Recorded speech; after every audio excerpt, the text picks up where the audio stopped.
जी कैफेट आज के लेक्चर का आगाज करते हैं। लेक्चर नंबर हमारा 2। कल के लेक्चर में ओरिएंटेशन थी हमारी, हमने प्लानिंग शेयर की कि किस तरीके से हम पूरे सेशन में इस सब्जेक्ट को लेके चलेंगे। आपने घर जाके जो पेज मैंने माइंड मैप दिया था कल के लेक्चर का, वो आपने घर जाके देखा है? ठीक है, हाँ जी, घर जाके देखा होगा, आपने कुछ पढ़ा होगा। चलिए ठीक है। अच्छा, अब उसमें मैंने आपको बताया था कि हमारा जो ये सेशन होगा, इसमें सिर्फ हम बेसिक जो फीचर्स होते हैं एक क्लास के या टीचिंग के, सिर्फ वो यूज़ नहीं करेंगे, बल्कि कुछ एडवांस फीचर्स को भी यूज़ करेंगे। यानी सिर्फ हमारे वीडियो लेक्चर्स नहीं होंगे, सिर्फ नोट्स वगैरह नहीं होंगे, बल्कि हम कुछ एडिशनल प्रीमियम रिसोर्सेज भी आपके साथ शेयर करेंगे। तो उसमें से एक रिसोर्स था मेंटीमीटर का, शायद कल आपने नाम सुना हो मेरे मुंह से। हाँ जी, ये बेसिकली है क्या, इसके बारे में आपको थोड़ा सा गाइड कर दूं। ये है एक छोटा सा टेस्टिंग सिस्टम जिसमें इमीडिएटली आपके कंसेप्ट्स टेस्ट हो जाते हैं। इससे टीचर को भी अंदाजा हो जाता है कि मैंने पूरे 1 घंटे में जो कुछ बच्चों को पढ़ाया है, बच्चे उसमें से कौन कौन सा कंसेप्ट सीख पाए हैं। इसका पूरा बैकएंड पे ना स्टैटिस्टिक्स मेंटेन हो रही होती है, जो आपके साथ डेफिनेटली कुछ शेयर की जाएगी, कुछ शेयर नहीं की जाएगी। वो फिर मैं घर जाके देख लूंगा कि कौन कौन से क्वेश्चन में आपकी परफॉर्मेंस अच्छी थी, किन क्वेश्चन में परफॉर्मेंस वीक थी। कल के लेक्चर के स्टार्ट में या फिर किसी जगह पे मैं उन कंसेप्ट को जो वीक थे उनको हम रिवाइज कर लेंगे। ये एक तरह से आपका फीडबैक जो है वो पहुंच जाता है, और आपकी भी टेस्टिंग हो जाती है कि आपने क्लास में बैठ के जितने भी अहम कंसेप्ट्स थे, मेन कंसेप्ट्स थे, उनको सीख लिया कि नहीं सीख लिया। ठीक है, इसका तरीकाकार क्या होगा ये सुन लीजिए।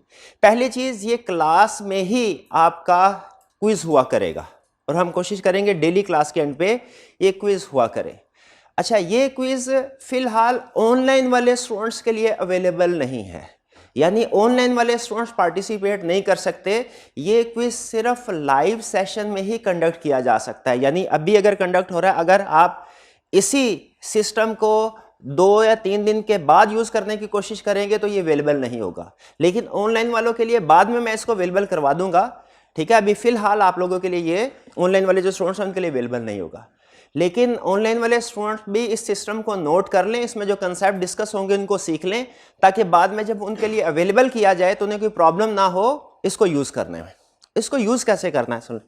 इसके लिए आपके पास 2 चीजें होनी चाहिए, एक स्मार्टफोन होना चाहिए और दूसरा इंटरनेट का पैकेज होना चाहिए कोई ना कोई। क्लास में कितने ऐसे स्टूडेंट्स हैं जिनके पास इस वक्त ये दोनों चीजें मौजूद हैं?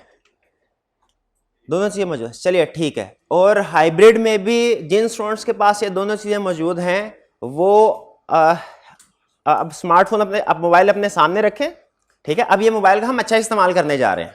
वैसे तो मैंने आपको बताया ना क्लास में मोबाइल नहीं इस्तेमाल करना, लेकिन ये उसकी एक एक्सेप्शन है। ठीक है, अब आप मोबाइल का इस्तेमाल कर सकते हैं। करना क्या है आपने जी, मोबाइल अपने सामने रखिए, मोबाइल अपने सामने रखिए और एक्सप्लोरर पे जाइए, क्रोम पे जाइए और उस पे लिखिए menti.com, MENTI, menti.com। ये ऊपर लिखा हुआ है, गो टू www.menti.com। आपके सामने एक बॉक्स आएगा, उसमें आपसे पूछेगा कि नंबर, इसमें कोई कोड एंटर कीजिए। आपने उसमें जो कोड एंटर करना है वो ये लिखा हुआ है 36178959। ये कोड एंटर कीजिए। ठीक है, ये एक तरह से आपकी ना डेमो एक्सरसाइज है, सिर्फ आपका इंट्रोडक्शन कराया जा रहा है सिस्टम के साथ जी। जब आप इस कोड को एंटर कर लेंगे तो आपके सामने ये अल्फाज लिखेंगे, लेआउट ये नहीं होगा लेकिन ये अल्फाज लिखे नजर आएंगे। अगर आपके सामने ये कैफेट audit and assurance by Mohammad Asif quiz orientation lecture ये लिखा नजर आ रहा है तो इसका मतलब है आप सही जगह पे पहुंच गए। क्लास में कितने ऐसे स्टूडेंट्स हैं जो कि इस लेआउट पे पहुंच गए? चलिए ठीक है। अच्छा, अब इसके बाद करना क्या है, इसमें 1 बाय 1 कुछ क्वेश्चंस आएंगे, आपने उनका आंसर देना है। ठीक है, जैसे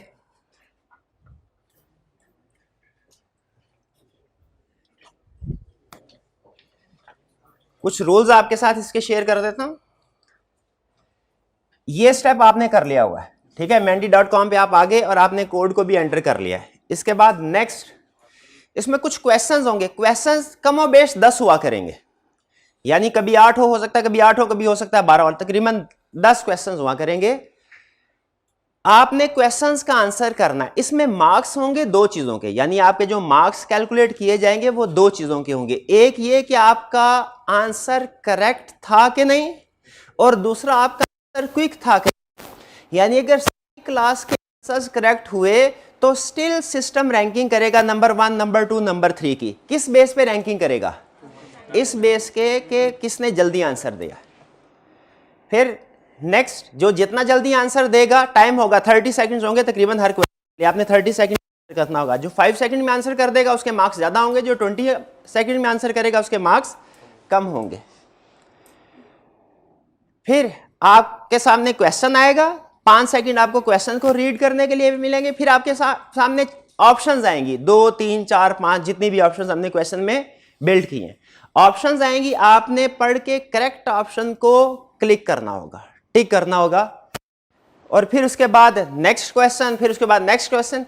जब क्विज एंड होगा तो सिस्टम ऑटोमेटिकली जो टॉप 10 स्टूडेंट्स हैं उनको हमारे सामने डिस्प्ले कर देगा। ठीक है। अच्छा, आपने इसमें दरमियान में एक जगह पे ना, क्विज के स्टार्ट में आपसे अपना नाम पूछेगा, आपका नाम पूछेगा, जो भी आपने सिस्टम में पार्टिसिपेशन के लिए एंटर करना है। आपने उसमें अपना आईडी एंटर कीजिए, कोशिश कीजिए कि अपना जो आईडी है, जो भी आपको आपका CRN नंबर वगैरह, जी बिल्कुल, उसको एंटर कीजिए। जी, सिस्टम समझ गए आप? अच्छा, इसमें एक प्रॉब्लम हो सकती है, क्योंकि टेक्नोलॉजी को हम यूज कर रहे हैं और आपको पता है ये डिपेंडेंट है इंटरनेट के ऊपर, तो सम टाइम इंटरनेट की स्पीड कम ज्यादा होने की वजह से हो सकता है आपका रिस्पॉन्स डिले हो। तो यहां हो सकता है कोई आप थोड़ा आंसर का आप क्लिक तो करें, लेकिन 30 सेकंड गुजर जाएं, टाइमली बेसिस के ऊपर वो आप उसको अपना आंसर जो है सबमिट ना करवा सके। अगर ऐसा होता है, आपका कोई क्वेश्चन गलत हो जाता है, सबमिट नहीं होता, आपने परेशान नहीं होना, क्योंकि असल मकसद इस क्विज का है लर्निंग और करना कि आपने चीजें सीख ली है कि नहीं सीख ली। ठीक है, तो एक दो क्वेश्चन अगर स्किप हो जाए तो उसमें कोई प्रॉब्लम नहीं है। स्टार्ट करें जी। चलिए, एहतियातन मैं अपने वाला नेट कनेक्ट कर लेता हूं।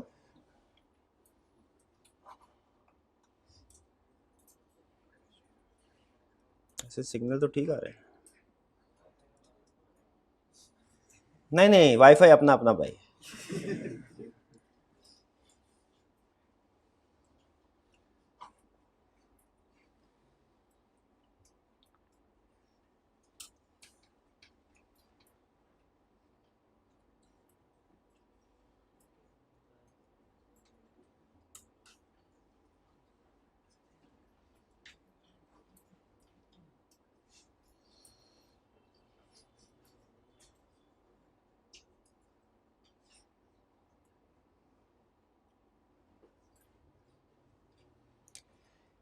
जी, तो सिस्टम के मुताबिक इस वक्त हमारे पास 96 पार्टिसिपेंट्स हैं। भाई हाइब्रिड में देखिएगा, हाइब्रिड के स्टूडेंट्स को समझ आ गया सिस्टम, और क्या वो भी पार्टिसिपेट कर रहे हैं? जरा पूछ लीजिएगा। स्टार्ट करें जी, तैयार है?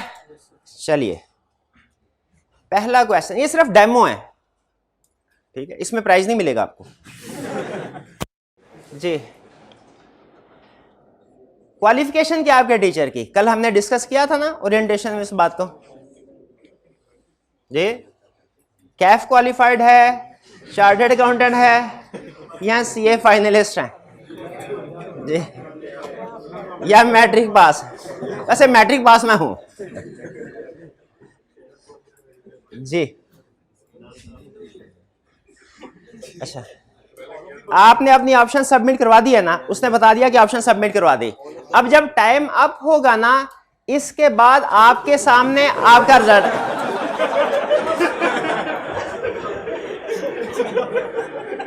मर्जी है आपकी, ये हाल है।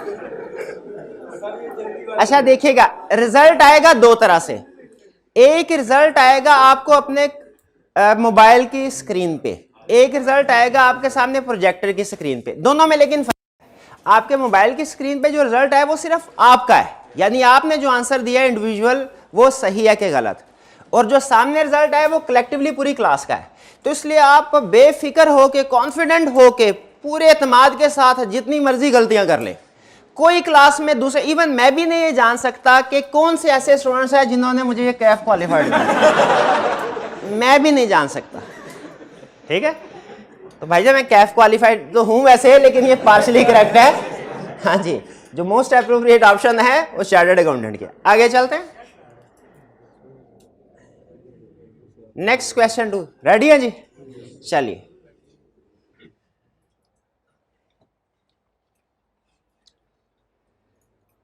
Audit, what is the difference between audit and accounting? क्या फर्क है? पहली option, in audit calculator is not used, in accounting we use calculator. क्या ये फर्क है? ऑडिट इन्वॉल्व जजमेंट, ठीक है, आंसर डिपेंड्स ऑन जजमेंट, ठीक है। फिर there are standards for accounting but not for auditing. जी नहीं, याद रखिए, अकाउंटिंग के भी स्टैंडर्ड्स हैं, ऑडिटिंग के भी स्टैंडर्ड्स हैं। कैलकुलेटर काउंटिंग के पेपर में भी आपने लेके जाना है, ऑडिट के पेपर में भी लेके जाना है। ऑडिट के पेपर में भी कैलकुलेशन यूज होती हैं, किस पर्पस के लिए होंगी वो बाद में बताऊंगा, लेकिन याद रखिए ऑडिटर भी कैलकुलेटर को यूज करते हैं। हाँ, जो ज्यादा बड़ा फर्क है अकाउंटिंग और ऑडिट में वो ये कि अकाउंटिंग में नॉर्मली ज्यादा सिग्निफिकेंट जजमेंट्स नहीं होती, जबकि ऑडिट में सिग्निफिकेंट जजमेंट्स होती हैं। अच्छा, इससे एक कंसेप्ट निकाल के आपको बताऊं। कंसेप्ट ये है कि अकाउंटिंग में आप जो अटेम्प्ट करते हैं ना आंसर, वो यहां तो सही होता है, यहां गलत। अगर आंसर 7000 आया तो सबका ठीक, अगर 7000 नहीं आया तो गलत, ऐसा ही होता है ना। ऑडिट में ऐसे नहीं होता। ऑडिट में एक ही सिचुएशन के different solution, different answer possible हैं। ये एक अहम डिफरेंस है, ये ध्यान में रखिएगा। आप अक्सर कहेंगे सर मैंने जो लिखा है वो किताब के साथ मैच नहीं करता, वो आईकैप के सॉल्यूशन के साथ मैच नहीं करता। तो याद रखें, ऑडिट में डिफरेंट, काउंटिंग में आंसर डिफरेंट हो ना, तो इसका मोस्ट प्रोबेबली मतलब यही है आंसर गलत है आपका, अगर डिफरेंट हो जैसे सॉल्यूशन से। लेकिन अगर ऑडिट में आंसर डिफरेंट हो ना, तो इसका लाजमी मतलब हो सकता है गलत भी हो, लेकिन यह भी हो सकता है जजमेंटल डिफरेंस हो और वो डिफरेंट जो है वो भी ठीक हो, वो भी ये ध्यान में रखिएगा। ऑडिट में जजमेंट्स इन्वॉल्व होती हैं, काउंटिंग में जजमेंट्स इन्वॉल्व नहीं। जजमेंट का मतलब समझ आ रहा है ना? तो अब आप मेरे से ये जब भी पूछेंगे सर मैंने जो क्वेश्चन लिखा है ना उसमें 10 पॉइंट थे, 6 पॉइंट मेरे आईकैप के सॉल्यूशन के साथ आपके सॉल्यूशन मैच कर, यार मैच नहीं करते, मैं बहुत परेशान हूं, तैयारी तो की है लेकिन ये आंसर डिफरेंट आ गया। तो भाई जितनी ज्यादा आपकी तैयारी होगी ना, आंसर उतना ही ज्यादा डिफरेंट होगा। जितनी ज्यादा, भाई ये क्या बात हुई, ये क्या अजीब सी बात है ना। जितनी ज्यादा तैयारी होगी आंसर, क्यों भला? क्योंकि उतना ही आपका नॉलेज ज्यादा है, आप ज्यादा जजमेंट अप्लाई कर रहे होंगे। आप कहेंगे अच्छा ये सिचुएशन है, इधर से ये रास्ता निकलता है, तो इधर से ये रास्ता भी तो निकल सकता है, इधर से ये रास्ता भी तो निकल सकता है, ठीक है। ये चीज आहिस्ता आहिस्ता आपको समझ आएगी। फिलहाल ये बात समझ आ गई जो काउंटिंग ऑडिट में फर्क बताए। चलिए आगे चलते हैं, next question. Why students fail in audit more than in accounting? बताया था ना कल, ऑडिट इज मोर डिफिकल्ट, यहां की ऑडिट इज लेस प्रैक्टिस्ड। अच्छा, ये तो आपको बताया था ना कल कि ऑडिट में स्टूडेंट ज्यादा फेल होते हैं अकाउंटिंग की निस्बत। लेटेस्ट टाइम का रिजल्ट उठा के देख लें FR2 और ऑडिट का, तो क्या वजह है दोनों में? ऑडिट ज्यादा डिफिकल्ट है, मुझे लगता है ऑडिट ज्यादा डिफिकल्ट है। नहीं, ज्यादा डिफिकल्ट नहीं है, बल्कि मॉडरेट है। क्या रीजन है? लेस प्रैक्टिस, प्रैक्टिस कम करते हैं, लिखते नहीं है, लिखते नहीं है जितना काउंटिंग को लिखते हैं। मुश्किल चीज की प्रैक्टिस करें ना वो भी आसान हो जाती है, और अगर मॉडरेट चीज की प्रैक्टिस ना करें वो भी मुश्किल हो जाती है। चले, ये तो समझ आ गई आपको, अच्छी बात है। आगे चलते हैं, क्वेश्चन 4।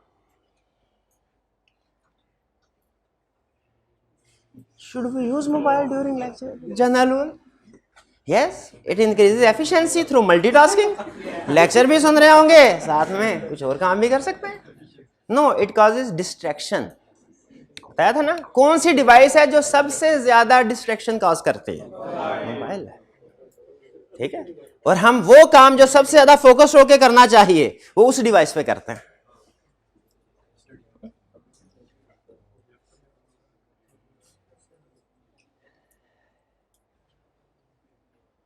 चले कम से कम अमल, हाँ ठीक है, अमल करें ना करें, कम से कम मानते तो है ना आप ये चीज। चलो ठीक।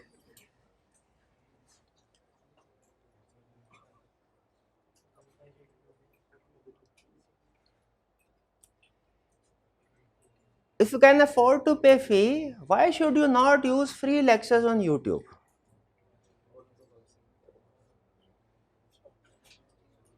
ये भी कोई डिस्कस हुई, इसके ऊपर डिस्कशन हुई क्या? Those lecture may be outdated, testing and feedback is missing, we cannot ask any question from teachers, additional premium sources are not available, it is illegal and unethical। ये आगे। अच्छा, अब इसमें आपने क्या किया होगा, आपने सबसे पहले जल्दी, पहला ठीक है बट ठीक है, इसको ओके कर दिया रहेगा, ये भी हाँ। ये भी ठीक, ये भी ठीक, ये भी ठीक, ये भी, लेकिन सबसे ज्यादा बेहतर आंसर क्या है? All of the above. आगे चलते हैं जी। नहीं, आंसर चेंज नहीं हो सकता, एक दफा वोट सबमिट कर दिया तो सो कर दिया।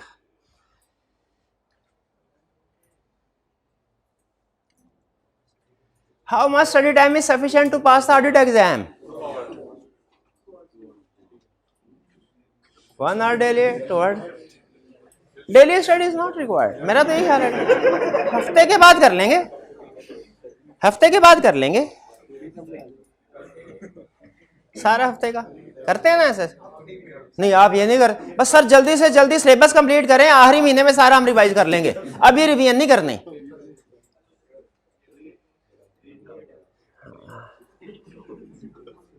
ना।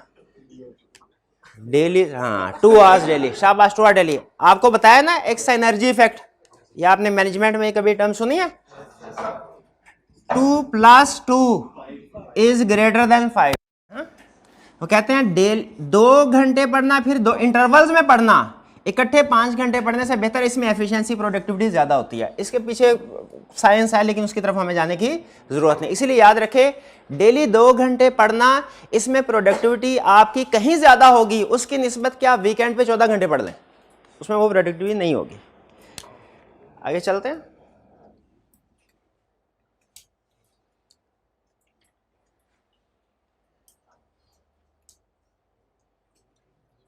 Should we practice audit questions in writing? No. It is not a paper of counting. Counting का पेपर थोड़ी है कि रिटन प्रैक्टिस करेंगे। Yes. The written practice is required to pass. 2 options हैं जी। सेकंड जल्द नहीं भाई, सेकंड 1 सेकंड के बाद ही गुजरता है। 1 सेकंड आधे सेकंड में थोड़ा ही गुजरेगा, मैच कर लीजिएगा जी। प्रैक्टिस रिक्वायर्ड है, रिटन प्रैक्टिस के बगैर पास नहीं हो सकता। सारे का सारा भी याद कर ले ज़मानी, पास नहीं हो सकते। 8th question, which of the following service will not be provided to you? Smooth and timely coverage of, smooth का मतलब समझते हैं ना, बैलेंस, जितना पहले दिन बर्डन उतना आखिरी दिन बर्डन, भागम भाग नहीं। Sufficient practice of past paper in the class, ये नहीं करवाई जाएगी, क्योंकि आपके ख्याल में सफिशिएंट है एक एक क्वेश्चन करवा दें सर, 200 के 200 क्वेश्चन करवा दें।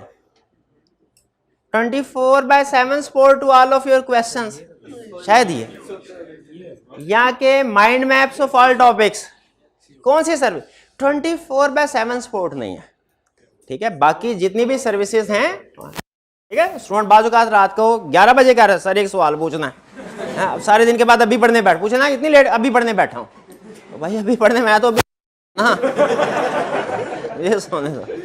तो 24/7 सपोर्ट नहीं है। हाँ, ऑनलाइन वाले जो स्टूडेंट्स हैं उनको सपोर्ट अवेलेबल होगी, व्हाट्सएप ग्रुप के थ्रू उनको सपोर्ट अवेलेबल है, ठीक है, लेकिन वो भी 24/7 नहीं है।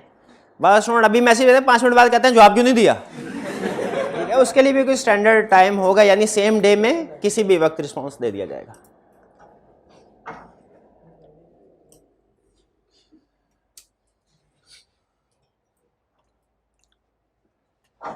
Which set of books you should use? ICAP का, इंस्ट्रक्टर का, बोथ, या any one of both?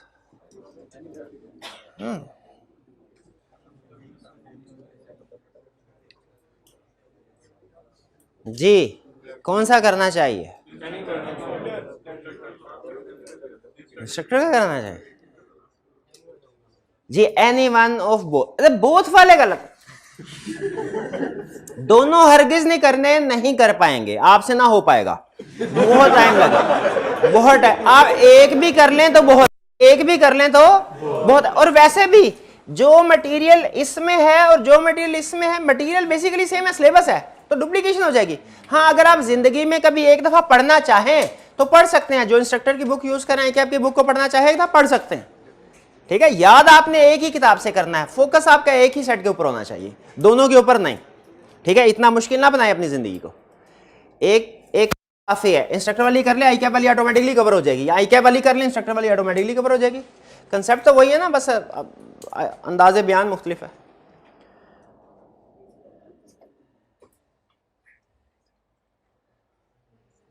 When will syllabus complete?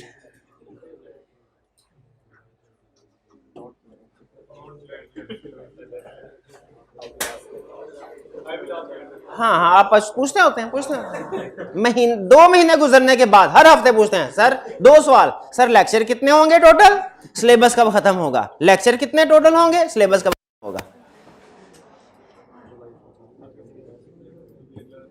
तो बताइए, 30 अगस्त को पेपर से पहले 30 जुलाई होना भी 30 जुलाई को चाहिए ना, ठीक है।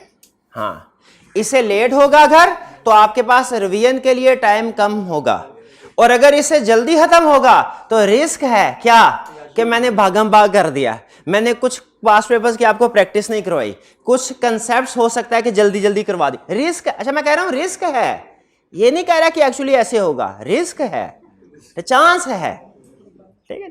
चलिए, बिल्कुल 30 जुलाई हमने कमिट किया, इंशाल्लाह इसके 1-2 दिन ऊपर नीचे हो सकते हैं आपको, लेकिन पता है, लेकिन इंशाल्लाह इस डेट पे सिलेबस हमारा कंप्लीट होगा। 10 क्वेश्चन हमारे हो गए। अब आपके सामने आएगा रिजल्ट, तो आपने बताना है कि कौन से स्टूडेंट जो हैं वो पोजीशन 751, कौन है 751, आपके मोबाइल पे भी आ रहा है, हाइब्रिड में देखे 751 हाइब्रिड में बैठा होगा, कोई है क्लास में 751? आप है? शाबाश, दिखाए मोबाइल पे, एविडेंस दिखाए, एविडेंस दिखाए। हम किसी की एज ऑडिटर, एज प्रोफेशन, हम किसी की भी बात पे यकीन नहीं करते जब तक कि हमें सबूत ना दिखाए। सबूत दिखाएं भाई। 751, शाबाश, बिल्कुल ठीक है, फर्स्ट पोजीशन। सेकंड पे थे 1268, नहीं सॉरी 120083, 120083 कौन है? 12 कौन था? 12 नहीं, ये है, ये मैं सही बोल रहा हूँ। हाँ, 12, अच्छा हाइब्रिड में है, उनको शाबाश दे दिया, शाबाश शाबाश। और 126608 थर्ड पे, शाबाश। ये इसी तरह आपके मोबाइल पे भी उसने आपको आपका नंबर बताया होगा, ठीक है। आपकी भाई कौन सी पोजीशन है? आपकी कौन सी पोजीशन है? 88, 88 पोजीशन, शाबाश, अच्छी बात है। सुपर 90 में आपका नाम शामिल है। चलिए चलिए, ये जो था हमारा तरीकाकार, अब इसको हम करते हैं क्लोज। हो सकता है थोड़ी देर के बाद हम फिर इसकी तरफ वापस आए। अब चलते हैं हम लेक्चर की तरफ। टाइम बताइएगा मेरे भाई। 9:45, यानी 45 मिनट है हमारे पास। नहीं, हमारे लेक्चर शुरू हुआ था 9:45 पे, तो अभी कितना टाइम है? 45 मिनट है हमारे पास। ठीक है 45 मिनट बहुत है, ठीक है जी। आगे चलें। आपने कोई क्वेश्चन अगर पूछना हो तो पूछ लीजिए। कोई क्वेश्चन नहीं पूछना आपने, पूछेंगे नहीं तो सीखेंगे कैसे? चलें कोई बात नहीं, अभी तो हमने कोई कंसेप्ट डिस्कस किया जी। डेली क्वेश्चन इसी तरह के होंगे, यही नहीं होंगे, नहीं क्लास के एंड पे होंगे। ये मेरा प्लान है, मैं क्लास के एंड पे इंशाल्लाह। ये तो सिर्फ आपको डेमो देना था, इसलिए हमने स्टार्ट में करवा दिया, वरना ये क्लास के एंड पे हुआ करें, क्योंकि जो मैंने आपको पढ़ाया है वही चेक करूंगा ना। तो पढ़ाया भी है नहीं, चेक पहले थोड़ी कर सकता हूं, ठीक है। वो तो क्लास के एंड में चेक करूंगा। और आज अगर हम टाइम पे ये कंप्लीट हो जाते हैं कंसेप्ट हमारे, तो फिर इसके बाद आज के लेक्चर का भी वो क्विज तैयार है, वो फिर हम एंड पे कंडक्ट करवाएंगे। स्टार्ट करते हैं हम।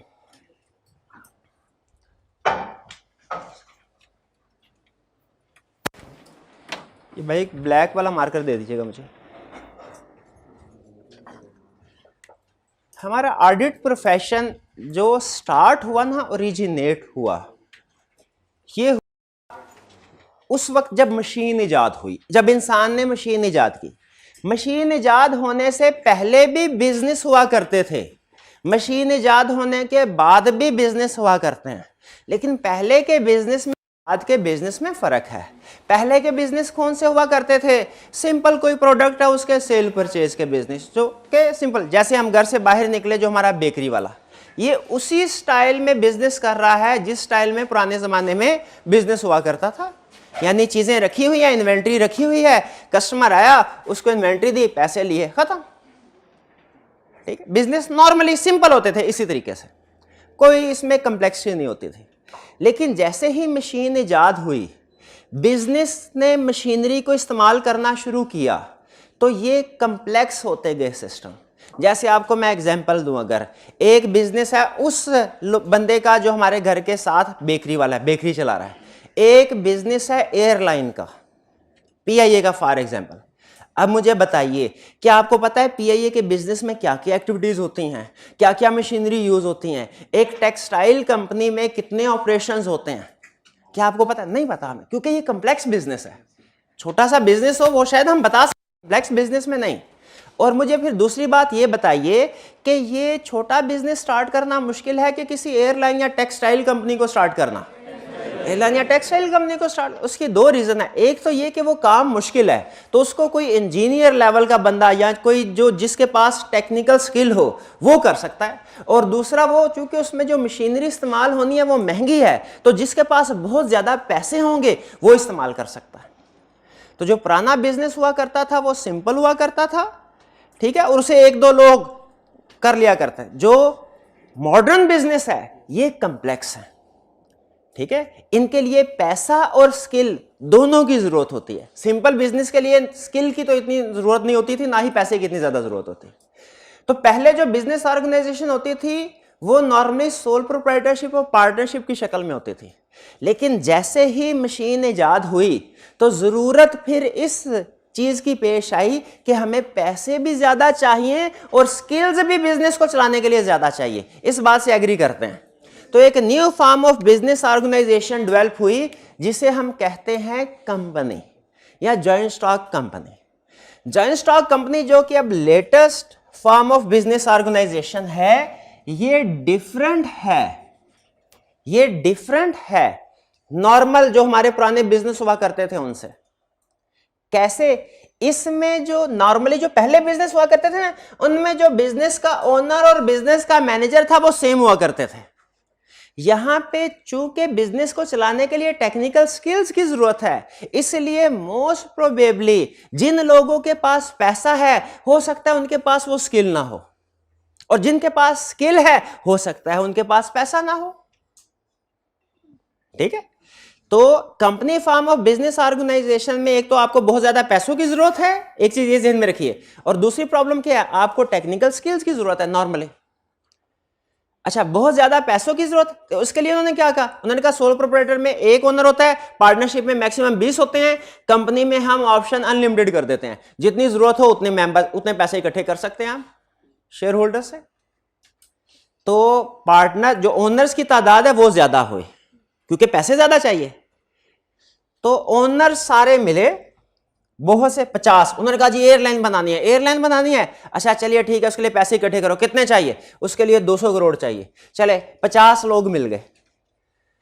ये सारे लोग जो मिले, इन्हें जो ओनर्स हैं इन्हें हम कॉर्पोरेट लैंग्वेज में शेयर होल्डर भी कहते हैं, या भी फिलहाल मैं इन्हें सिर्फ ओनर का नाम दे देता हूं, ओनर्स। अब इन ओनर ने पैसा इकट्ठा कर दिया, एक मसला हल हो गया पैसे वाला, दूसरा मसला अभी भी वही पे है, वो क्या है? स्किल्स। जहाज उड़ाना नहीं आता, पैसे इकट्ठे कर दिए, जहाज उड़ाना, उसके लिए तो कोई पायलट चाहिए। क्या कहे, इन्होंने अखबार में इश्तिहार दे के कुछ लोगों को हायर कर लिया जिनका काम ये था कि एयरलाइन को चलाना है। ठीक है, जहाज कहाँ से उड़ेगा, कहाँ पे फ्लाइट करेगा, किधर से घूम फिर के कैसे लैंड करेगा, सारी चीजें। तो टेक्निकल लोगों को हायर कर लिया जो कि इस एयरलाइन का बिजनेस इसको रन करना जानते थे। ये लोग जो थे ये कहलाते हैं मैनेजर्स। मैनेजर्स जब ओनर्स ने मैनेजर, अब देखें पैसा किसका लगा हुआ है, तो बिजनेस के मालिक कौन है, और बिजनेस चलाने के लिए किसको हायर किया, मैनेजर्स को। इन मैनेजर्स ने कहा सर आप हमें अपॉइंट कर रहे हैं, हमें मिलेगा क्या, उन्होंने कहा आपको दो चीजें मिलेगी। शेयर होल्डर्स ने कहा मैनेजर्स को आपको दो चीजें मिलेगी। पहली चीज आपको सैलरी मिलेगी, सैलरी मिलेगी। दूसरी चीज आपको बोनस मिला करेगा, यानी जितना प्रॉफिट होगा उसका 10% आपको बोनस मिला करेगा एडिशनल। काउंटिंग में पढ़ा हुआ ना आपने adjustment, managers entitled to 10% bonus, 10% of profit, adjustment counting में हुआ करती थी, ये बोनस मिला करेगा। सैलरी किस लिए दी, क्योंकि हर एम्प्लॉय को सैलरी दी जाती है। बोनस किस लिए दिया, ताकि ये दिन रात एक करके मेहनत करें, कंपनी प्रॉफिट में जाए, 10% इनको मिलेगा तो 90% इनको भी तो मिलेगा। ये ज़हन में रखिएगा। ये बोनस वाली बात समझ आई, बोनस इनको क्यों दिया। अब इसके बाद मुझे बताइए, ओनर्स ने मैनेजर को अपॉइंट कर दिया और ये चले गए घर, ओनर चले गए घर। बिजनेस में अब कौन मौजूद है, बिजनेस कौन चला रहा है, day to day matters decisions कौन कर रहा है, कैश डेली बेस पे कलेक्ट हो रहा है, उसको बैंक में कौन जमा करवा रहा है, एसेट सारे किसके कब्जे में है, ठीक है, सारे एसेट, सारे जहाज, bank account, cash, inventory, managers, ठीक। ओनर्स ने कहा हम 1 साल के बाद आएंगे और आपसे पूरा हिसाब किताब लेंगे, आपसे पूरा, जैसे हम दुनिया में जो कुछ करते हैं हमने हिसाब किताब देना है ना, लिखा जा रहा है, हिसाब किताब देना है ना, उसी तरह ओनर्स ने कहा हम जा तो रहे हैं लेकिन हमेशा के लिए नहीं, साल के बाद आएंगे, तुमसे हिसाब किताब लेंगे, क्या सारा साल तुमने क्या किया, अच्छा काम किया तो शाबाश मिलेगी, अच्छा काम नहीं किया तो खिंचाई होगी। क्लियर होगी यहां तक बात, इन दोनों में फर्क समझ आ गया। अच्छा, सम टाइम ऐसा होता है कि कुछ ओनर ही मैनेजर भी बन जाते हैं अगर उनमें टेक्निकल स्किल हो।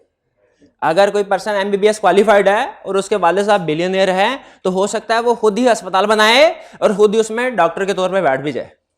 लेकिन अगर आपके पास पैसे हैं, एमबीबीएस की डिग्री नहीं है, अस्पताल तो बना लेंगे, डॉक्टर को एंगेज करना पड़ेगा। और अगर आप एमबीबीएस है, पैसे नहीं है, तो फिर आपको कहीं पे नौकरी करना पड़ेगी। सम टाइम ऐसा होता है, पैसे भी होते हैं, स्किल भी होती है, तो कभी कभार ऐसे भी होगा जो ओनर है वो ही मैनेजर भी है। अभी फिलहाल हम उसको साइड पे कर रहे हैं दोनों को। सब्जेक्ट की ओरिजिनेशन बता रहा हूं आपको, सब्जेक्ट ओरिजिनेट कैसे हुआ, ठीक है। टाइम मेरे भाई घड़ी का,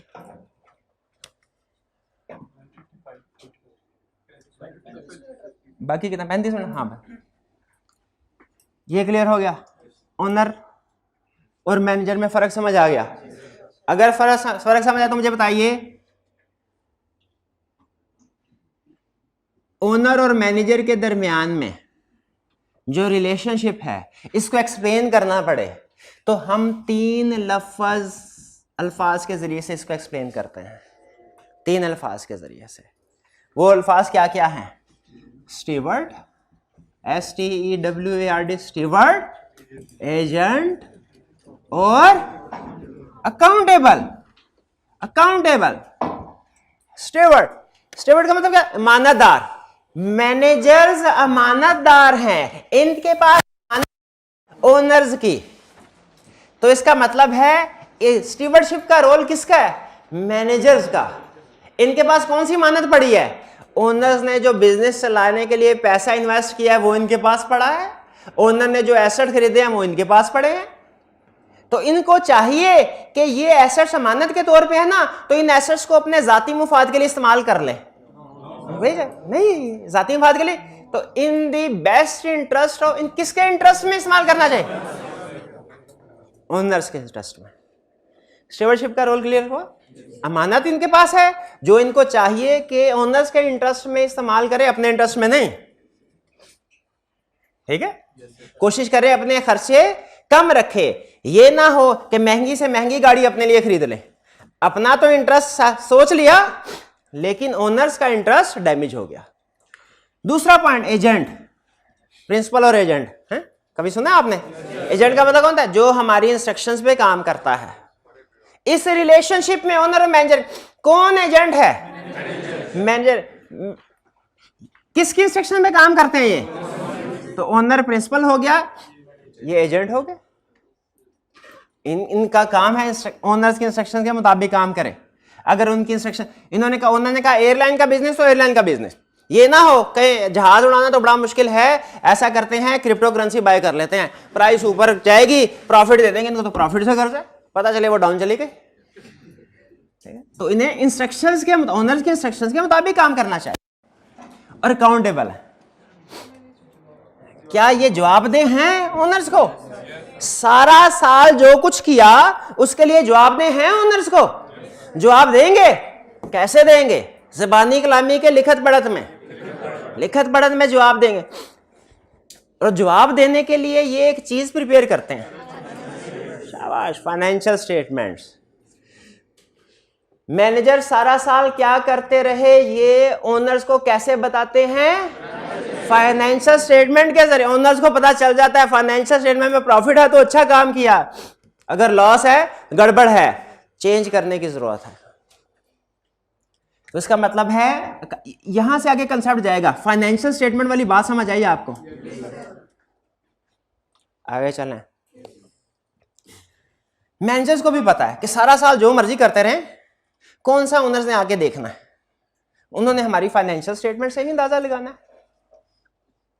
तो फाइनेंशियल स्टेटमेंट एक क्रिटिकल डॉक्यूमेंट है, इसकी बेस पे फैसला होगा सारा साल मैनेजमेंट क्या करती रही है। ठीक है? अच्छा, फाइनेंशियल स्टेटमेंट्स कौन बनाएगा? किसके लिए? ओनर्स ने इसको देख के कोई फैसला करना है कि मैनेजमेंट सही काम करती रही है कि नहीं। सही काम करती रही है, प्रॉफिट है तो बोनस मिले। अगर सही काम नहीं करती रही, इनकी खिंचाई की जाए और चेंज करने की जरूरत है तो चेंज कर लिया जाए। ये काम करना है फाइनेंशियल। यहीं पे ट्विस्ट आता है कहानी में, जिसकी वजह से हमारा प्रोफेशन इजाद हुआ। ओनर्स की कोशिश है कि इन्हें मैनेजमेंट की परफॉर्मेंस का, जो मैनेजमेंट सारा साल करती रही है, उसका ट्रू एंड फेयर व्यू मिले। क्या मिले? ट्रू एंड फेयर व्यू मिले। क्या मिले? ट्रू एंड फेयर व्यू मिले। ट्रू एंड फेयर व्यू का मतलब क्या है? यानी प्रॉफिट है तो पता चले प्रॉफिट है, लॉस है तो पता चले लॉस है। लेकिन मैनेजमेंट ये चाहती है कि इनकी परफॉर्मेंस का बेस्ट व्यू ओनर्स को मिले। बेस्ट व्यू का मतलब क्या है? अच्छा, बेहतरीन। यानी अगर लॉस है तो पता चले प्रॉफिट है, प्रॉफिट है तो पता चले ज्यादा से ज्यादा है। ये true view, true and fair view, best view में फर्क समझ आया? देखिए, आप अगर मैनेजमेंट हो तो ये सोचेंगे ना, और अगर ओनर हो तो फिर भी ओनर भी अपने पॉइंट ऑफ व्यू से सही true and fair view demand कर रहे हैं। मैनेजमेंट भी चाहती है, डंडी मार सकती है मैनेजमेंट। अच्छा, मैनेजमेंट क्यों बेस्ट व्यू प्रेजेंट करना चाहती है? इसलिए कि एक है इंसेंटिव, एक है थ्रेट, प्रेशर। इंसेंटिव क्या है? बोनस मिलेगा। प्रेशर क्या है? तो निकाल ना दे। इसीलिए मैनेजमेंट चाहती है कि बेस्ट व्यू प्रेजेंट हो। ऐसा एग्री कर? अच्छा, मुझे ये बताइए, अगर आप मैनेजमेंट में शामिल, देखें, चोरी से किसी को रोकना हो ना तो चोर बन के सोचना पड़ता है। आप अगर मैनेजमेंट हो तो बताइए, बेस्ट व्यू प्रेजेंट करना है। सारा साल आपने काम किया, प्रॉफिट नहीं, लॉस हुआ, आप चाहते हैं बेस्ट व्यू जाए, यानी प्रॉफिट जाए। क्या करेंगे? क्या करेंगे? कैसे बेस्ट व्यू प्रेजेंट करेंगे? फाइनेंशियल स्टेटमेंट में गड़बड़ करेंगे? गड़बड़ करने का तरीकाकार सुन लें। इनकम और एसेट्स को करना है ओवरस्टेट, एसेट्स और लायबिलिटीज को करना है अंडरस्टेट। फिर सुन ले, बेस्ट व्यू कैसे प्रेजेंट होता है फाइनेंशियल स्टेटमेंट का? इनकम और एसेट्स को करना है ओवरस्टेट और एक्सपेंसेस और लायबिलिटीज को करना है अंडरस्टेट। पहले भी यही बोला था, पहले आगे पे कोई बात नहीं। वो असल में ना वो डेबिट क्रेडिट का रूल मेरे जहन में आ गया।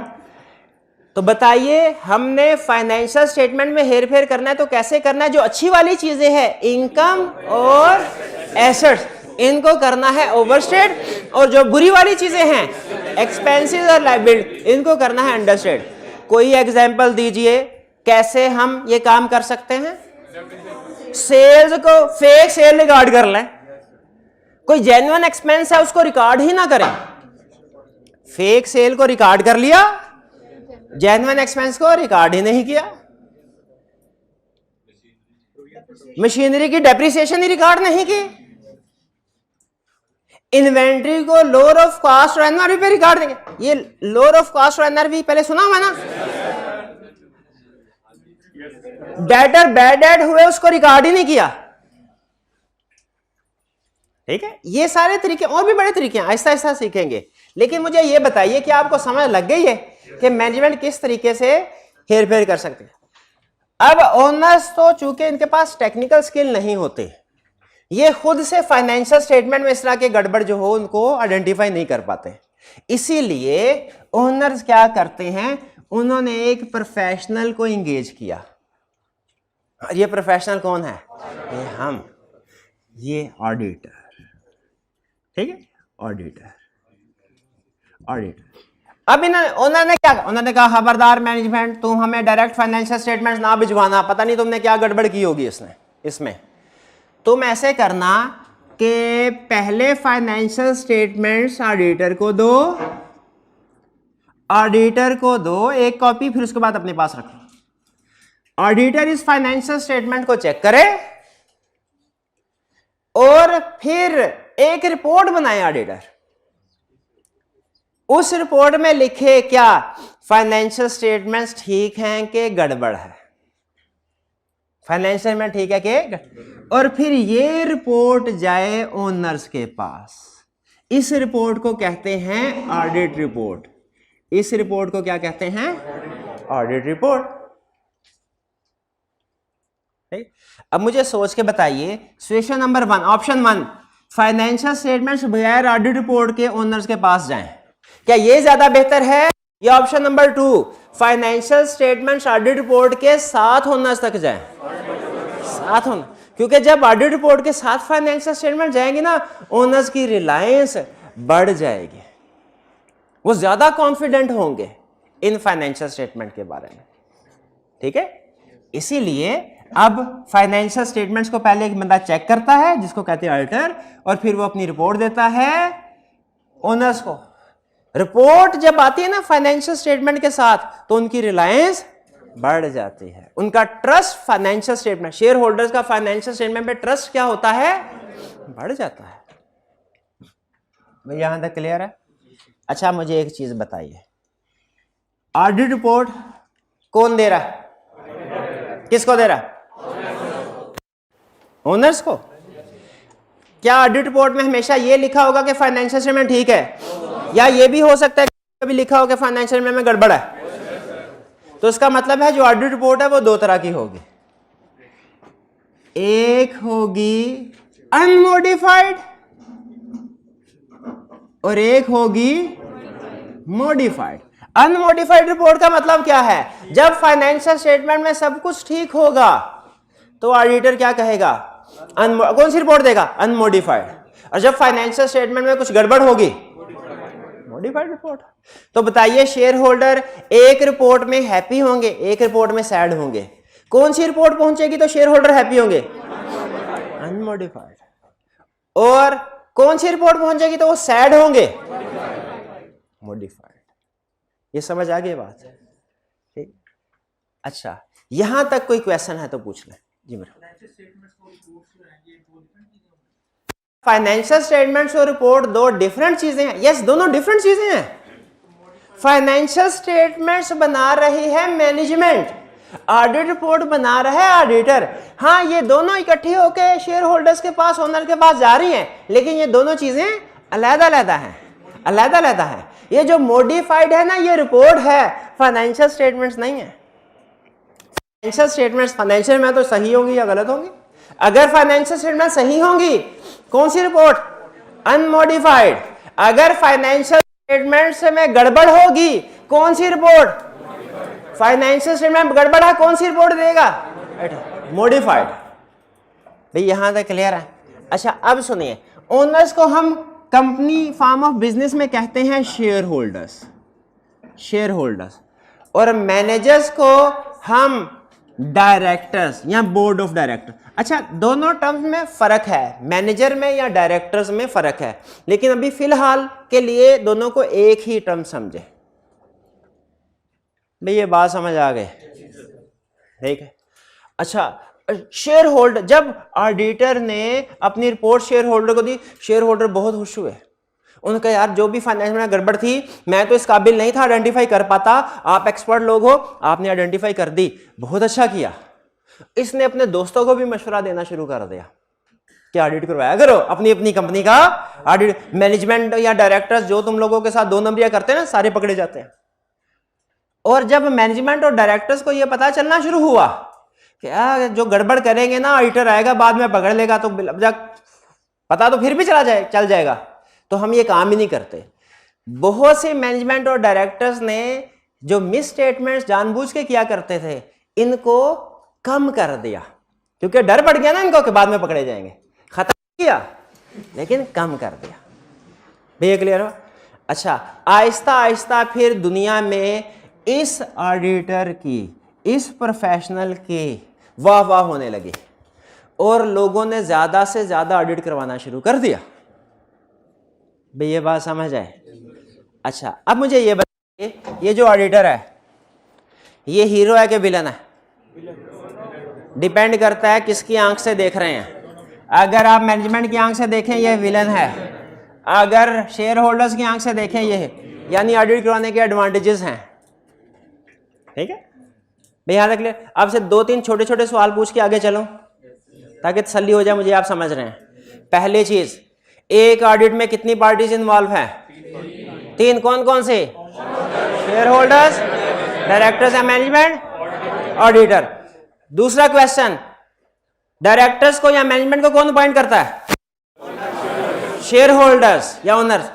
और ऑडिटर को कौन अपॉइंट करता है? ओनर। इसको भी ओनर अपॉइंट करते हैं, इसको भी ओनर अपॉइंट करते हैं। डायरेक्टर की जिम्मेदारी क्या है मैनेजमेंट की? फाइनेंशियल स्टेटमेंट प्रिपेयर करना। ऑडिटर की जिम्मेदारी क्या है? चेक करके रिपोर्ट देना। अच्छा सिर्फ रिपोर्ट देना नहीं, चेक कर। कुछ ऑडिटर ऐसे होते हैं रियल लाइफ में बैठे बैठे रिपोर्ट दे देते हैं, कोई काम भी नहीं करते, वो गलत करते हैं। पहले चेक करेगा फाइनेंशियल स्टेटमेंट को फिर रिपोर्ट देगा ना। एविडेंस के बगैर तो रिपोर्ट नहीं देनी चाहिए ना। ठीक है, चेक करेगा फिर रिपोर्ट देगा। अच्छा मुझे ये बताइए, ऑडिटर का मैनेजमेंट के साथ रिश्तेदार होना जरूरी है? क्यों? इंडिपेंडेंट होना जरूरी, फिर ही तो सही चेकिंग कर सकेगा। अगर ऑडिटर और मैनेजमेंट आपस में रिश्तेदार हुए, मिले हुए, तो रिस्क है क्या कि दोनों मिलके शेयर होल्डर को धोखा दे सकते हैं। ये पॉइंट समझ आया? इसीलिए हम कहते हैं auditor should be independent of directors या management. Auditor should be independent of directors या मैनेजमेंट। अच्छा बताइए, ऑडिटर को शेयर होल्डर का रिश्तेदार होना चाहिए कि इससे भी इंडिपेंडेंट होना चाहिए? इससे भी इंडिपेंडेंट होना चाहिए। क्यों? इसलिए कि अगर ऑडिटर शेयर होल्डर का रिश्तेदार होगा तो इनके साथ मिलके कुछ और पार्टीज को धोखा दे सकता है। जैसे ऑडिटर इनके साथ मिलके शेयर होल्डर को धोखा दे सकता है ना, तो शेयर होल्डर के साथ मिलकर कुछ और पार्टीज को भी धोखा दे सकता है। जैसे किसको? जैसे गवर्नमेंट को टैक्स बचाने में, टैक्स छुपाने में। ठीक है, जैसे जब ये शेयर होल्डर अपना बिजनेस बेच रहे होंगे तो हो सकता है इनके साथ मिलके एसेट्स ओवरस्टेटेड हो, ऑडिटर चुप करके साइन कर दे और ज्यादा कीमत पे बिक जाए बिजनेस, और अगला जो खरीदा वो बाद में सर पकड़ के बैठे कि इतने एसेट तो है ही नहीं जितने बैलेंस शीट में शो करवाए हुए थे। तो इसीलिए याद रखें, हमारा रूल ये हमेशा याद रखेगा, हमारे सिलेबस का 20% पोर्शन इस एक स्टेटमेंट के ऊपर डिपेंड कर रहा है। क्या है? Auditor should be independent of management and share holder. Auditor should be independent of management and share holder. कितने मिनट रखे बाकी? नहीं ये रिमेनिंग टाइम कितना रह गया? 18। अच्छा ठीक है भाई, क्लियर हुआ? तो आप एग्री करते हैं इससे कि ऑडिट करवाना बेहतर है ऑडिट ना करवाने से? क्यों? क्योंकि ऑडिट करवाने के कुछ फायदे हैं। अच्छा ऑडिट, एक तो ऑडिटर के प्रोफेशन को इतना ज़्यादा रिकॉग्नाइज किया गया कि अब तकरीबन दुनिया के हर मुल्क में ये लीगल रिक्वायरमेंट है, इंक्लूडिंग पाकिस्तान। पाकिस्तान में भी लीगल रिक्वायरमेंट है क्या, कि जो बड़ी बड़ी कंपनीज हैं वो अपनी फाइनेंशियल स्टेटमेंट अपने शेयर होल्डर को भेजने से पहले उनका ऑडिट करवाएंगी और ऑडिट रिपोर्ट के साथ फाइनेंशियल स्टेटमेंट शेयर होल्डर को भेजी जाएगी। तो अब ये लीगल रिक्वायरमेंट, स्टूडेंट ने कैफ 7 पढ़ा है ना, उन्होंने शायद ये बात पढ़ी होगी कि कंपनीज के लिए, बड़ी कंपनीज के लिए ऑडिट करवाना रिक्वायर्ड है। पाकिस्तान में भी रिक्वायरमेंट, बाकी की दुनिया में भी रिक्वायरमेंट। लेकिन याद रखें, जिन जगहों पे ये रिक्वायरमेंट नहीं है, लीगल रिक्वायरमेंट, क्या वहां पे ऑडिटर होते हैं? वहां पे भी होते हैं। क्यों? क्योंकि ऑडिट के और भी बहुत से फायदे हैं। भाई ऑडिट के क्या फायदे हैं? ऑडिट के क्या फायदे हैं? और भी बहुत से फायदे हैं। क्या फायदे हैं? Most of the misstatements are identified. एक तो ये ना कि लीगल रिक्वायरमेंट पूरी हो जाती है। ऑडिट के और भी फायदे हैं। क्या? मैनेजमेंट की ज्यादातर मिस स्टेटमेंट्स जो फाइनेंशियल स्टेटमेंट्स में होती है वो ऑडिटर आइडेंटिफाई कर लेता है। Most of the misstatements are identified. Most का मतलब क्या होता है? ज्यादातर। आल नहीं लिखा हुआ। क्या लिखा हुआ है? मोस्ट। इसका मतलब क्या हुआ कि कुछ छोटी छोटी मिस स्टेटमेंट ऐसी होती हैं जो क्या हो सकता है ऑडिटर आइडेंटिफाई ना कर सके। आपको एक रियल केस बताता हूं। एक कंपनी का ऑडिट करने के लिए गए, वहां पे बैठे हुए, तो वहां पे एक क्लर्क था, कहने लगा सर ऑडिटर तो सही कहा, आपको मैंने कहा ऑडिटर, क्या ऑडिटर सही करते हैं? मैंने कहा वो कैसे? मैंने कहा सर पिछले साल मैंने एक फ्रॉड किया था, मुझे कोई भी नहीं पकड़ सका। मैंने कहा क्या फ्रॉड किया था? क्या? मैंने पेट्रोल भरवाया 100 रुपए का था, मैंने पर्ची 150 की बनाई, 50 रुपए का फ्रॉड किया, आज तक मुझे कोई नहीं पकड़ सका। उस कंपनी का टोटल रेवेन्यू अरबों में था। अब मुझे बताइए, जो ऑडिटर फाइनेंशियल स्टेटमेंट को चेक करने के लिए है वो 2-2 रुपए, 10-10 रुपए, 50-50 रुपए ये ट्रांजैक्शन भी चेक करे, ठीक है, कि वो अरबों वाली कंपनी है, उसमें करोड़ों और लाखों के ट्रांजैक्शन चेक करें, हजारों में गड़बड़ भी हुई तो कोई बात नहीं, ये अनइम्पोर्टेंट है। भाई है कि नहीं? भी एग्री करते हैं इस बात से? कभी ऐसा हुआ आप किसी स्टोर में गए, 1000 रुपया दिया, उसके बाद कुछ सामान खरीदा, बाकी बचे 868 रुपए, आपने 500 का नोट देखा है कि नहीं? आपने 3 नोट 100 के देखे हैं कि नहीं? फिर आपने 50 का नोट देखा, फिर 10, फिर उसके बाद कुछ सिक्के थे, लेकिन सिक्के गिने बगैर जेब में रख लिए। कभी ऐसे हुआ आपके साथ? ऐसे होता है। क्यों? सिक्कों में भी तो ऊंच नीच हो सकता है, 1-2 रुपए कम हो, लेकिन आपने कभी भी बड़ी बड़ी अमाउंट्स आप काउंट कर लेते हैं, उनको चेक कर लेते हैं, ठीक है कि नहीं? छोटी छोटी अमाउंट्स में फर्क आप कहते हैं क्या टाइम लगाना, 1-2 रुपया ऊपर नीचे भी हुआ तो खैर है। एग्जैक्टली उसी तरह बड़ा बिजनेसमैन, बड़ा इन्वेस्टर सोच रहा होता है। वो कहता है अगर कंपनी करोड़ों की है ना, उसमें करोड़ों की ट्रांजैक्शन चेक करो, लाखों की चेक करो, हजारों या सैकड़ों की ट्रांजैक्शन 2-4 ऊंच नीच हो भी जाए तो कोई प्रॉब्लम नहीं है। इसलिए हम भी उनके माइंडसेट के मुताबिक काम करते हैं। Auditor most of the miss statements को आइडेंटिफाई करता है, ऑल मिस स्टेटमेंट्स को नहीं। ये जहन में रखिए, हमारी जिम्मेदारी नहीं है। अगर कभी कोई आप कलर ऑडिटर सही काम नहीं करते, क्यों? मैंने 250 का जो है फ्रॉड किया, मुझे कोई नहीं पकड़ सका, हम कहेंगे शाबाश भाई, तुम पे भी शाबाश, तुम्हारे फ्रॉड पे भी शाबाश। ये 250 हमारे लिए अहम नहीं है। हमारे लिए अहम क्या है? हजारों लोग हैं। वो किसी बंदे ने कहा, एक डायलॉग मूवी में था, कहता है हीरो का कारोबार करने वाले लकड़ी के डब्बों की परवाह नहीं करते। भाई एग्री करते हैं इस रूल से? जो हीरो का कारोबार करे से लकड़ी के डब्बे परवाह करनी चाहिए? नहीं करनी चाहिए। तो हम भी बड़ी बड़ी ट्रांजैक्शन की परवाह करते हैं, छोटी छोटी ट्रांजैक्शन की परवाह नहीं करते। जेहन में रखें, जो बड़ी बड़ी ट्रांजैक्शन होती है ना इंपोर्टेंट, उसे हम कहते हैं मटेरियल, और जो छोटी छोटी होती हैं इमटेरियल। तो हमने मटेरियल ट्रांजैक्शन पे फोकस करना है, इमटेरियल पे फोकस, ठीक है? तो most of the misstatement यानी material misstatements are identified, immaterial misstatements are not. ये पहला समझ आया पॉइंट, फायदा। फिर इसके बाद असिस्ट इन सेल और परचेज ऑफ बिजनेस, ठीक है? कई साल पहले कुछ लोग आए पाकिस्तान में पेटीसेल को बाय करने के लिए, कुछ फॉरेन कंपनीज थे, गवर्नमेंट को जरूरत थी, इत्सलात कंपनी ने उसको बाय किया था। जो बाहर का इन्वेस्टर आया ना इंटरनेशनल, उसने कहा मैं पेटीसेल बाय कर लूं, ठीक है बाय करने को तैयार हूं, पाकिस्तान को पैसे की जरूरत है। उन्होंने कहा लेकिन कितने में बाय करना है, ये फाइनेंशियल स्टेटमेंट देख के बताएंगे। पीटीसीएल की फाइनेंशियल स्टेटमेंट बनी, उन्होंने कहा नहीं अभी नहीं, इसका ऑडिट भी करवाएं। इसका अगर ऑडिट करवाएंगे हमारी रिलायंस बढ़ जाए, क्योंकि आईटी इंडिपेंडेंट पर्सन है ना। अब ये गवर्नमेंट ओन्ड ऑर्गेनाइजेशन है पीटीसीएल। उन्होंने कहा हमें क्या पता आपने फाइनेंशियल स्टेटमेंट को ओवरस्टेट किया हुआ एसेट्स को, ताकि हमसे ज्यादा पैसे ले ले। जब तक एक इंडिपेंडेंट पर्सन ऑडिटर इसको चेक नहीं करता ना, हम बोली नहीं लगाएंगे। फिर उसका ऑडिट हुआ, ऑडिटर फिर उसको देख के तो उन्होंने अमाउंट डिसाइड की कि जी इस अमाउंट पे हम शेयर खरीदेंगे। तो मुझे बताइए, जब बिजनेस को सेल परचेज करना हो तो उसमें ऑडिट काम आता है कि नहीं आता? ये ऑडिट के फायदे हैं, उसमें भी ऑडिट काम आता है। Assistant grant of loan, bank के पास लोन लेने के लिए चले जाए, बैंक लोन देगा? फाइनेंशियल स्टेटमेंट्स देख के। क्यों भला? फाइनेंशियल पता चले भाई, बैंक जब लोन देता है, आपको पता है, आपने कैफ 7 में ये भी पढ़ा होगा अगर पढ़ा, वरना आप कॉमन सेंस में भी पता होगा कि बैंक से लोन लेते हैं ना, बैंक कहता है सिक्योरिटी के तौर पे कुछ लिखवाओ। तो जितनी ज्यादा आपके पास एसेट्स होंगे ना, बैंक उतना ज्यादा लोन देगा, और जितने कम उतना कम लोन। तो आपका क्या ख्याल है प्रैक्टिकली क्या होता होगा? कंपनी कहती है ये 100 मिलियन के मेरे एसेट्स है, बैंक उसको 70 मिलियन का लोन दे देता होगा। बैंक क्या कहता है? ऑडिट करवा के लाओ। तो इसका मतलब है अगर लीगली रिक्वायर्ड ना भी हो ना, स्टिल ऑडिट होंगे। क्यों? क्योंकि लोन में हेल्पफुल होते हैं, लोन लेने में बैंकर की भी तसल्ली हो जाती है। कंफर्म करता है कि मैनेजमेंट अपनी स्टैट्यूटरी और नॉन स्टैट्यूटरी ड्यूटी परफॉर्म कर रही है कि नहीं, मैनेजमेंट अपने काम जिम्मेदारी से कर रही है कि नहीं कर रही।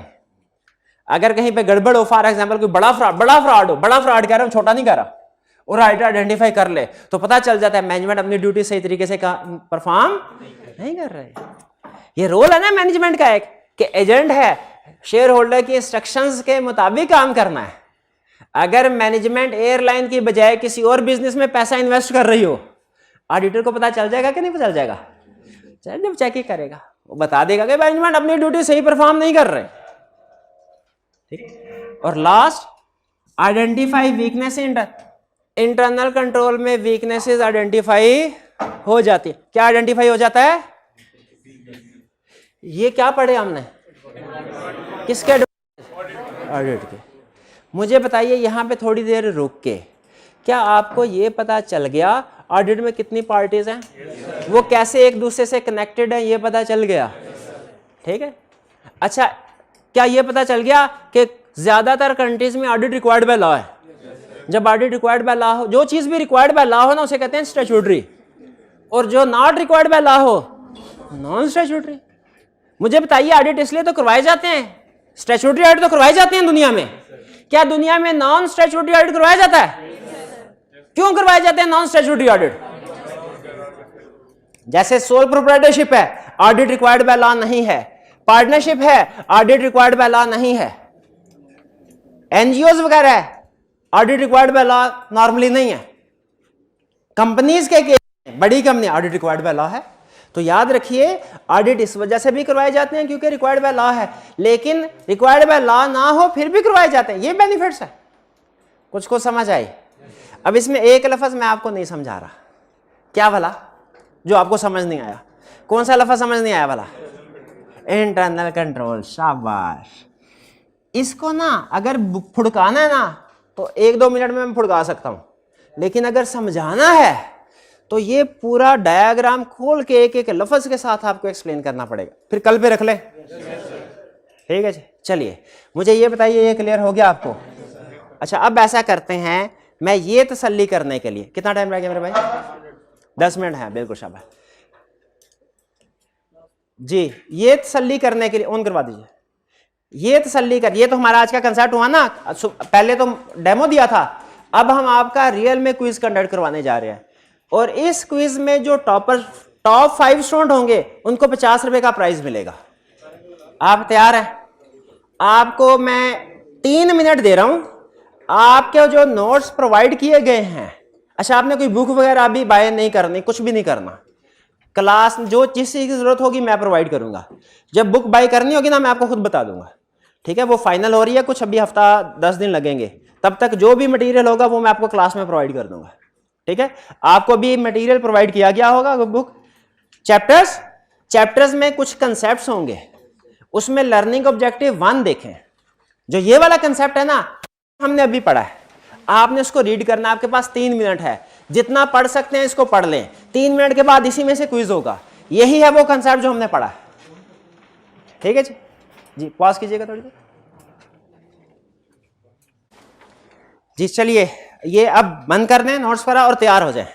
ये नोट्स वगैरह बंद करके बैग में डाल दें, बस हमने इतना ही पढ़ना था।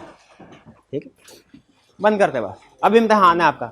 मोबाइल अपने सामने रखें, फिर से आ जाइए कहां पे, menti.com पे। अब की बार कोड डिफरेंट, क्योंकि अब क्विज डिफरेंट हो गया ना, अब की बार कोड डिफरेंट है। और अब प्राइस भी है, टॉप 5 स्टूडेंट को प्राइस मिलेगा। आपने जाना है menti.com पे, MENTI, और कोड एंटर करना है अब की बार 16800620 16800620 जी। ये कोड एंटर कीजिए, शाबाश, जल्दी से शाबाश शाबाश।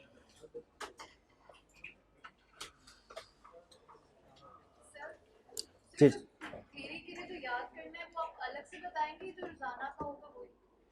जी, जो आपने याद करना है, आपको माइंड मैप आज के लेक्चर का मिला है।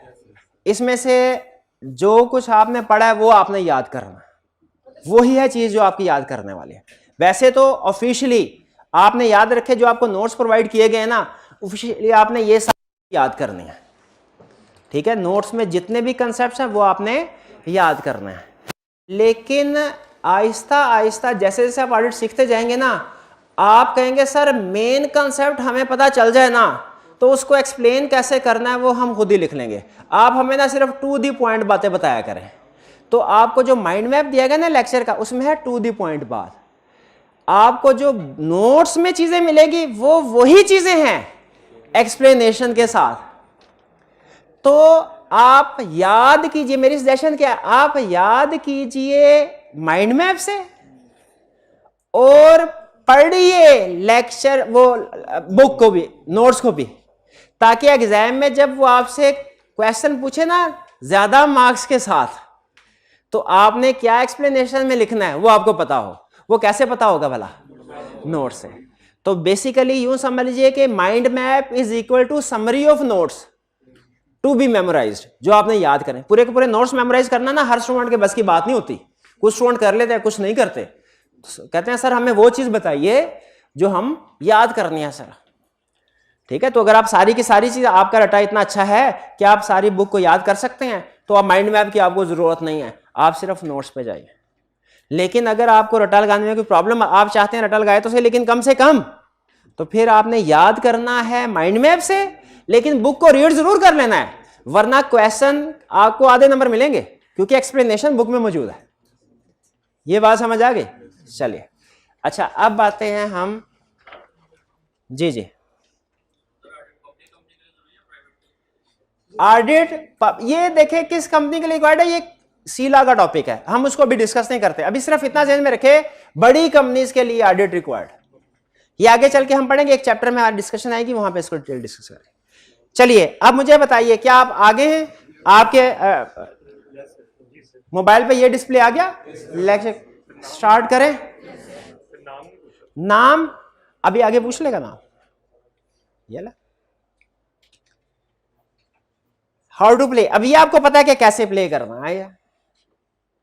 menti.com पे जाना है आपने, जो कोड ऊपर लिखा हुआ है 16800620, इसको एंटर करना। एंड इसके बाद 9 क्वेश्चन होंगे, मेरा ख्याल है 9 क्वेश्चन आए हैं शायद, एक दो, मेरा ख्याल एक दो ज्यादा होंगे, बाद में मैंने ऐड किए थे, 11 होंगे शायद। Faster question, more points, you will be given reading time. सबसे पहले क्वेश्चन आएगा, 5 सेकंड रीडिंग टाइम, फिर उसके बाद ऑप्शंस आएंगी। जल्दी ऑप्शन सेलेक्ट करेंगे, सही हुई तो ज्यादा मार्क्स मिलेंगे, गलत हुई तो 0 मार्क्स।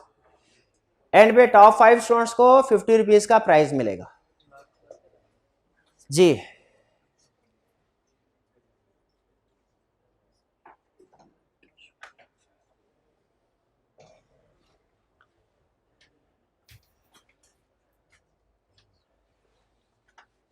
जी, मेरा ख्याल है काफी स्टूडेंट्स आ गए हैं, 113 हो गए। स्टार्ट करें अब इसको, तैयार है? ये पहला क्वेश्चन आपका,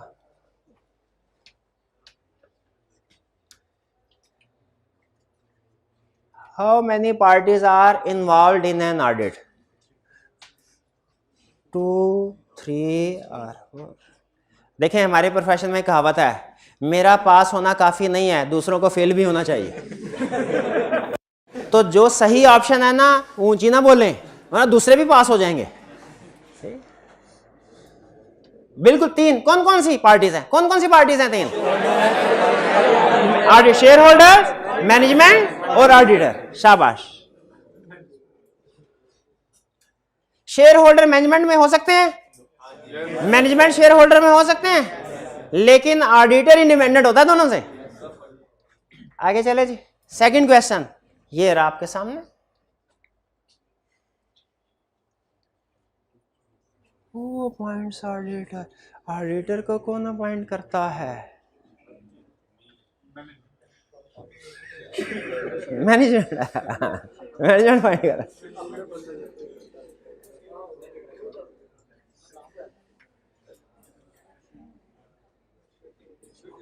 जी भाई जरा हाइब्रिड में देख के आएगा डिस्प्ले हो, ठीक है।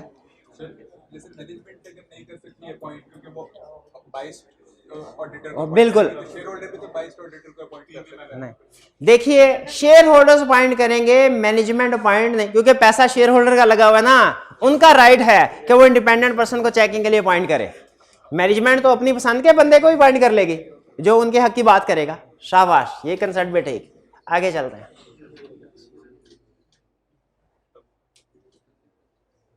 थर्ड क्वेश्चन ये रहा।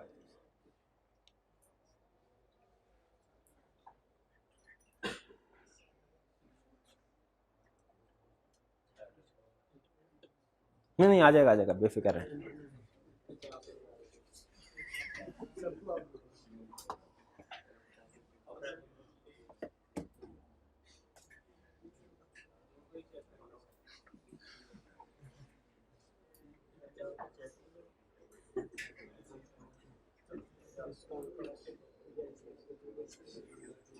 चल पड़ चल पड़ चल पड़।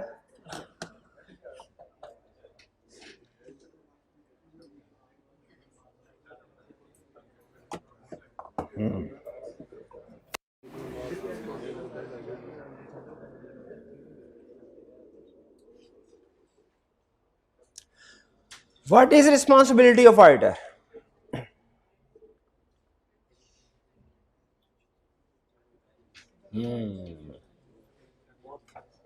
To prepare financial statements? क्या ऑडिटर की रिस्पॉन्सिबिलिटी फाइनेंशियल प्रिपेयर? अगर ऑडिटर फाइनेंशियल स्टेटमेंट प्रिपेयर करेगा तो मैनेजमेंट क्या करेगी? तो मैनेजमेंट का काम है। ऑडिटर का काम क्या हुआ फिर? To verify financial. आप अगर मुझे कहें ना सर ऑडिट क्या होता है एक लफ्ज में बताएं, ऑडिट क्या होता है एक लफ्ज में बताएं, तो मैं कहूंगा वो एक लफ्ज है वेरिफिकेशन। वेरिफिकेशन। तो ऑडिटर की रिस्पॉन्सिबिलिटी क्या है?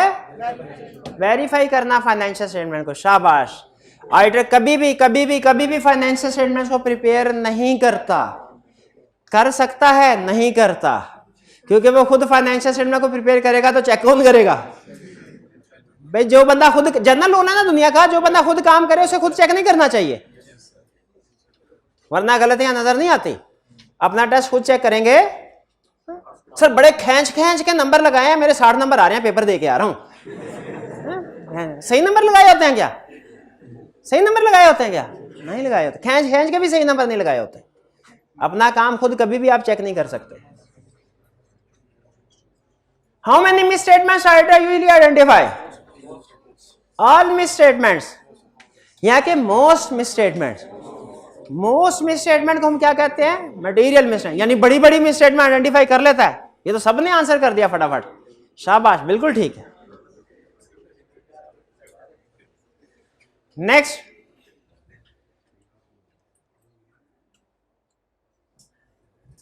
if auditor is also a shareholder of the company, is auditor independent of that company?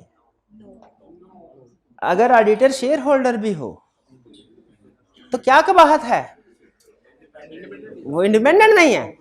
वो हो सकता है अपने शेयर्स को बचाने के लिए गवर्नमेंट को धोखा दे दे, अपने शेयर की प्राइस बढ़ाने के लिए गवर्नमेंट को धोखा दे दे, या बैंक वाले को धोखा दे दे, या जो उसका बिजनेस खरीदने वाला है उसको धोखा दे दे। तो ऑडिटर को क्या होना चाहिए? किससे? मैनेजमेंट से भी, शेयर होल्डर से भी। अगर ऑडिटर शेयर होल्डर है, इंडिपेंडेंट नहीं है मेरे भाई, इंडिपेंडेंट नहीं है। अगर ऑडिटर शेयर होल्डर है, इंडिपेंडेंट नहीं है, वो खुद उस पोजीशन में आ गया तो सही चेक करेगा क्या? नहीं, वो मिस स्टेटमेंट जिससे प्रॉफिट बढ़ता होगा, अगर वो शेयर होल्डर हुआ ना ऑडिटर, तो हर मिस स्टेटमेंट जिससे प्रॉफिट बढ़ता हो उसे क्या कहेगा? जाने दो, नहीं? और जिस हाँ बिल्कुल फुड़काएगा। आगे चलते हैं, question 6।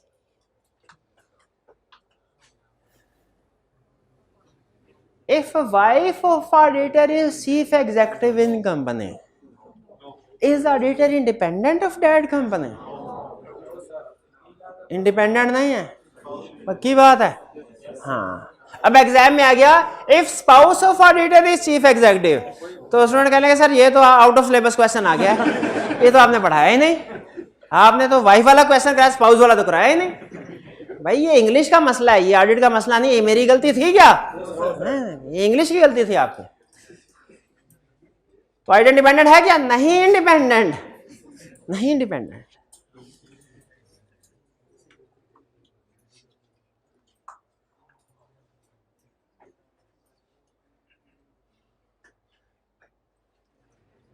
An auditor gives statement or report to shareholder that financial statements do not give true and fair view. Financial statements do not give true and fair view. This type of report is called unmodified के modified? Modified, शाबाश, modified, ठीक है। और अगर auditor कहे कि सब कुछ ठीक है, फाइनेंशियल में give true and fair view, वो अनमोडिफाइड होती है भाई। अच्छा ये स्टूडेंट इनका कंसेप्ट ठीक है, ये स्टूडेंट मैं आपको बताता हूँ रीजन क्या, इन्होंने नॉट का वर्ड नहीं पढ़ा जल्दी जल्दी में, कंसेप्ट इनका ठीक है, नॉट का वर्ड नहीं पढ़ा, क्योंकि अगर नॉट का वर्ड हटा दें तो ये फिर अनमोडिफाइड बन जाती है, जल्दी जल्दी में हो जाता है, कोई मसला नहीं। 40 रुपए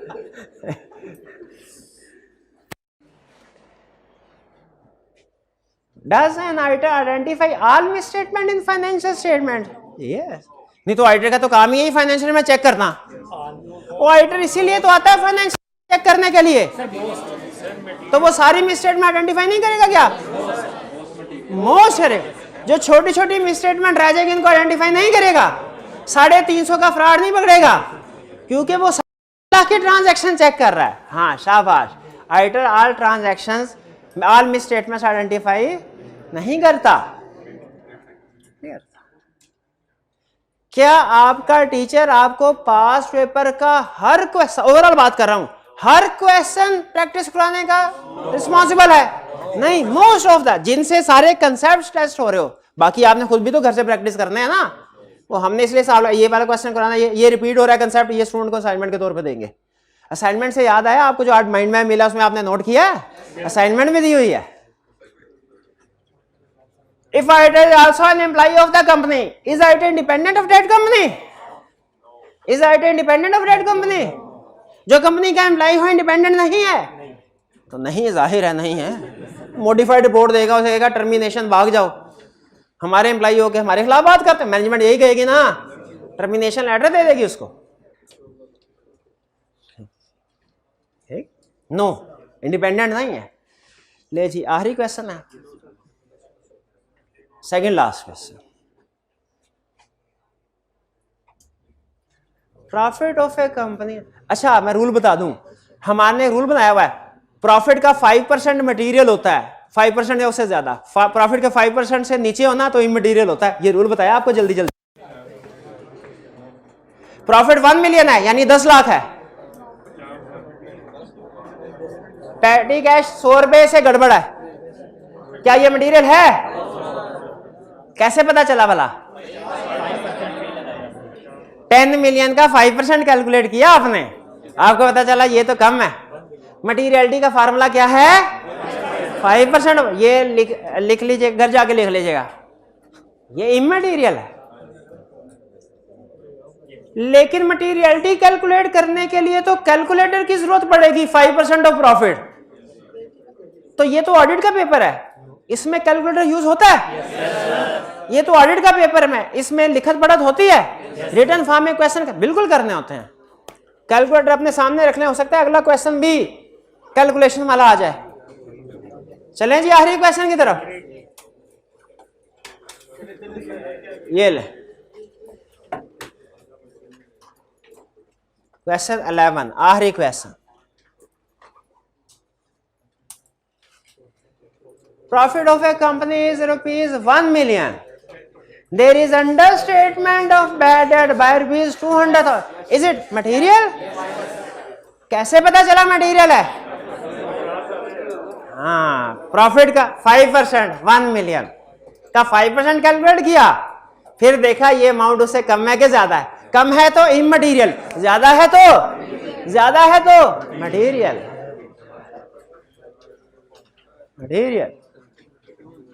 तो ये इमटेरियल है कि मटेरियल? अच्छा, मटेरियलिटी लेवल कितना आया था? 50,000 था। ओ यस, मटेरियल। शाबाश इन सारे को, शाबाश शाबाश शाबाश। ये केस स्टडी में कैलकुलेशन यूज होनी है। अब आते हैं टॉपर्स की तरफ। एविडेंस के बगैर प्राइस नहीं मिलना, इसलिए जो नंबर सामने है ना 1 to 5, स्क्रीनशॉट ले लीजिएगा, या आगे पीछे ना होने दीजिएगा उसको। भाई प्राइस रेडी है? प्राइस शाबाश। उस कमरे में भी किसी को कैश दे के, हाइब्रिड वाले में भी अच्छे स्टूडेंट बैठे हुए हैं। एबीसी, शाबाश। एबीसी किधर है? एबीसी हाइब्रिड, एबीसी दिखाए भाई को, दीजिए फर्स्ट प्राइज, शाबाश। पहली पोजीशन एबीसी।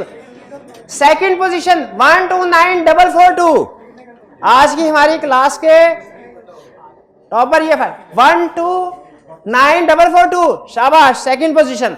थर्ड पोजीशन 1112274, शाबाश। फोर्थ पोजीशन 125179, शाबाश। Fourth position. Fifth position Ali भाई, ये तो हाइब्रिड में कोई प्राइस में नहीं है। हाइब्रिड प्लस नहीं, इंशाल्लाह कल उनमें से टॉपर्स होंगे जरूर। चलिए, ये था हमारा आज का लेक्चर। आपने माइंड मैप आपको दिया गया है, उससे याद कर लेना है। उसका जो इंटरनल कंट्रोल वाला पोर्शन है वो मैंने कल समझाना है, याद कर लीजिएगा। लर्निंग ऑब्जेक्टिव 1 को पढ़ लीजिएगा, याद माइंड मैप से करना है, पढ़ना लर्निंग 1 से। और रिटर्न प्रैक्टिस असाइनमेंट जरूर करनी, रिटर्न असाइनमेंट जरूर करनी है। बोलते जाए जाते जाए, असाइनमेंट जरूर करनी है, रिटर्न असाइनमेंट जरूर करनी। शाबाश शाबाश।